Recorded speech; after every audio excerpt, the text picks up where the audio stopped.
Okay, I think we're on. There we go.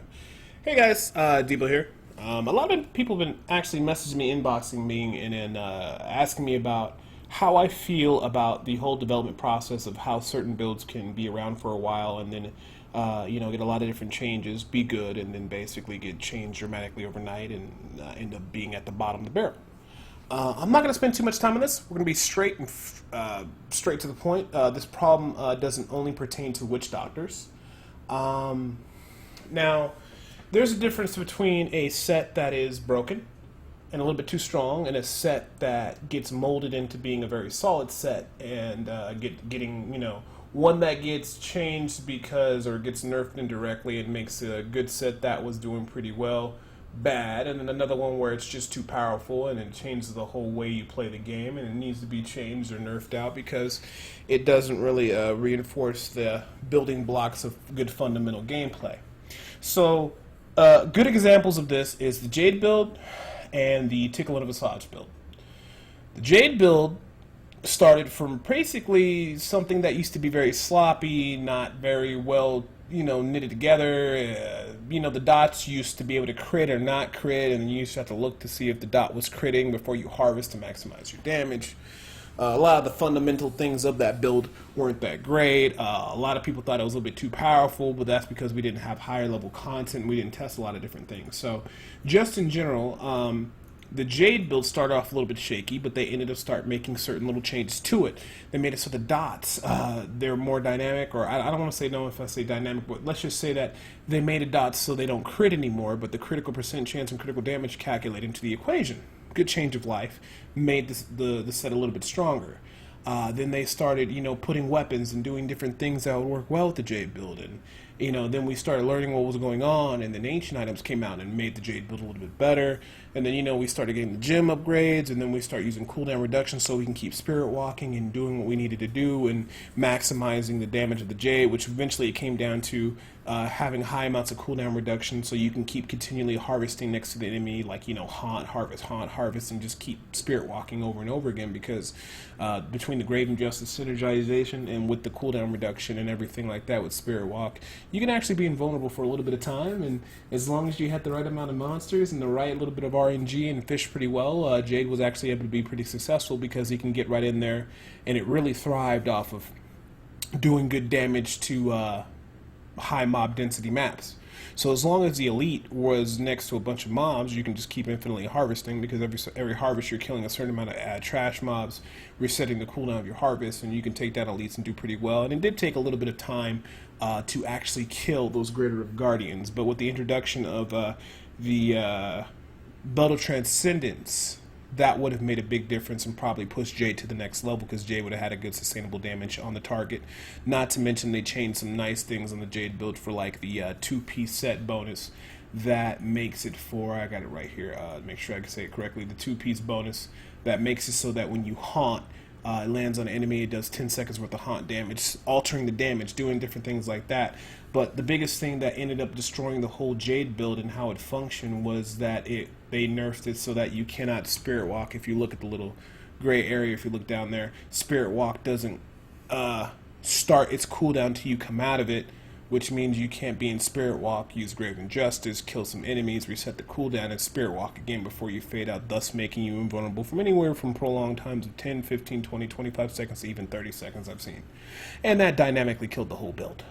Just because Jade needed to be in there with the high cooldown reduction, keep harvesting, keep spirit walking, and that was a major survivability thing that Jade needed to do.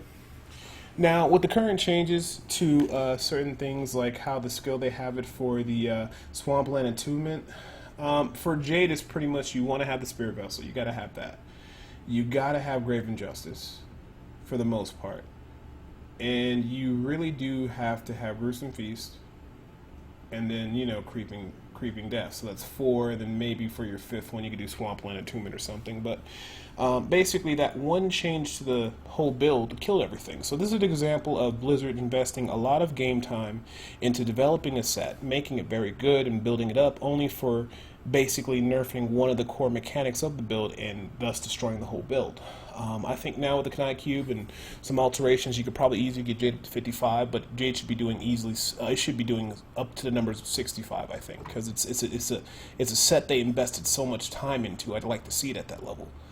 Because they spent a lot of man hours reconfiguring everything and balancing everything to make it pretty decent. But I will say this, it's really good at speed farming, and that's a pretty good solid effect for it.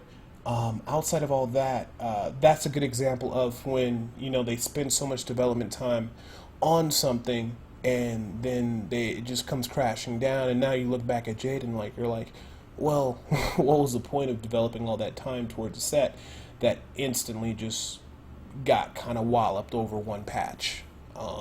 So hopefully they go back and reevaluate the J build, make it go back to its cooldown reduction glory. I don't think they're ever going to change Spirit Walk back to the way it used to be. But if not, then they're just going to up the damage tremendously, and that will just make it like more of a one-hitter quitter build. But you always hear me on my stream talking about more damage, more damage. Okay, so with that being said, we're going to talk about two things. The Tickling and Massage build. Now, if you guys don't know the Tickling and Massage, I don't think I got out of here, but basically, long story short, you guys know it's a perma-fear build for Witch Doctor, and later on with the homunculus changes to make it so that you can spam your dogs every 2 seconds now, they have a perma-stun build. Those builds, I understand that Blizzard basically want to tear them down, and the funny thing and the ironic thing about it, they didn't really put too much development time into Tickle and Visage other than changing it and making it so that the fear effect is an aura, or making so the homunculus got down to producing a dog every 2 seconds. They didn't put a lot of development time into those builds, so you really didn't lose that much from when they took from it. I mean, yeah, you lose a certain type of game style, yeah, you lose going to certain greater rifts, but in all honesty though, with the perma-stun and perma-CC, basically that made it so that people didn't have to think about their defensive gearing options or what they needed to do to be on a team, or how to, how to properly chain certain effects, or, put more strain in the group. It was just basically a Witch Doctor coming up perma-fearing everything or perma-stunning everything, and a Crusader dragging everything into the Witch Doctor. So in that situation, that's a good example of when they do need to tone things down or remove certain things, because it was basically making it so that Witch Doctors were mandatory for every single party if you wanted to push high levels out in the Crusader. You wanted it for the stun/perma-fear, a combination of the Crusader dragging everything over. And it wasn't a lot of development time that was put into that set to make it so good, so we really didn't lose too much.